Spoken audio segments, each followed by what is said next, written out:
Hi, friends. If you think about the fact that wars are fought over a lack of good communication, you realize how important it is to make sure you're having clarifying conversations with people, whether it's your adult children, your coworker, your spouse, a friend, the person in the street, the person in the store. Clarifying conversations enhance communication. Clarifying conversations ensure clear communication, that the message being stated is the message received. For example, if somebody in your house leaves a hairbrush out and you're walking up cleaning, somebody's coming by, or you just want it tidy and you're like, hey, you left this hairbrush out. Do you want me to put it away for you? Your intention to that statement is because, I don't know, your mother-in-law is coming over or a friend's coming over and you want your house clean, or maybe you just want to pick up. That's your filter. That is your intention of the conversation, and you asked what you feel is a clear, direct question. If the person you asked the question to maybe is having some insecurities about their appearance, or not in a good mood, or just running around thinking, I need to change my outfit again, something along those lines, they're hearing you through a filter. It's like looking through stained glass. You can see there's movement out there, but you can't see exactly what's going on. And those cognitive distortions, looking through that lens, that screen, causes a lot of misunderstanding. So maybe that person heard you say, what? You think my hair's a mess? You don't like the way I look today? You think I should go redo my hair? And you're standing back and it's like, what's happening with this person right now? That's not what you said. That's not what you meant. And that wasn't your intention. So an unhealthy response to somebody's filter, hearing something different than your intent, is to say, if you're the person delivering the message, hey, I was just, so-and-so's coming over and I'm trying to tidy. Are you hearing something different than what my intention was, what I said? And it gives that person a chance to clarify. And conversely, the person who received it, maybe a person who's got some life recovery in their belt, their emotional IQ is higher, they've been working on things, they hopefully can say to you, hey, wow, I'm hearing that you said my hair just looked a mess. Is that what you said?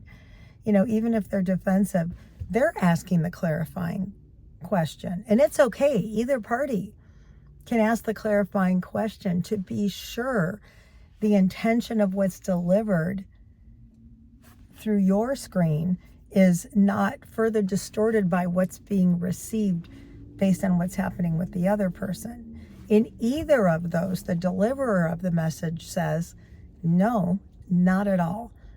Someone's coming by. I'm just trying to tidy.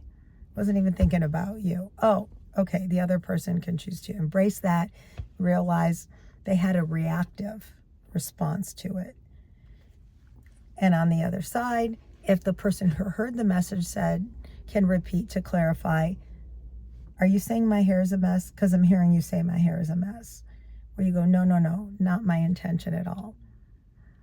Those are called clarifying conversations. And it's harder, I think, with somebody we know, because if you have a history and maybe there's a topic that has been discussed in the past that is absolutely not the intention of either party, and now that topic it's hard to bring up in a healthy way, that can create some very toxic communication.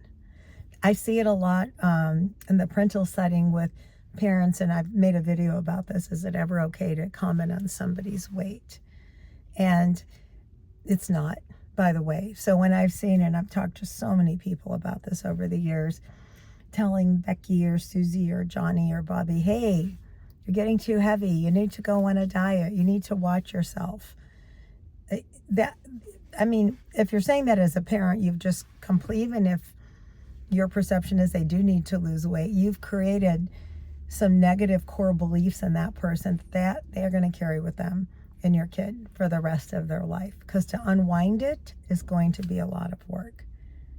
But say you have unwound it and you're in a good place now, and your child's walking out the door and you ask the question, oh, are you wearing that today? And you may be thinking, oh, I just bought them that shirt for Christmas and I haven't seen them wear it. Yay, they're wearing it.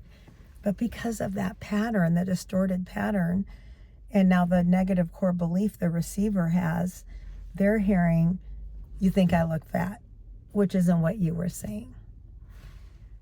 My name is Dawn. I'm a licensed behavioral health clinician here with Life Recovery Tips. If you don't know me, welcome. Please subscribe, like, and share.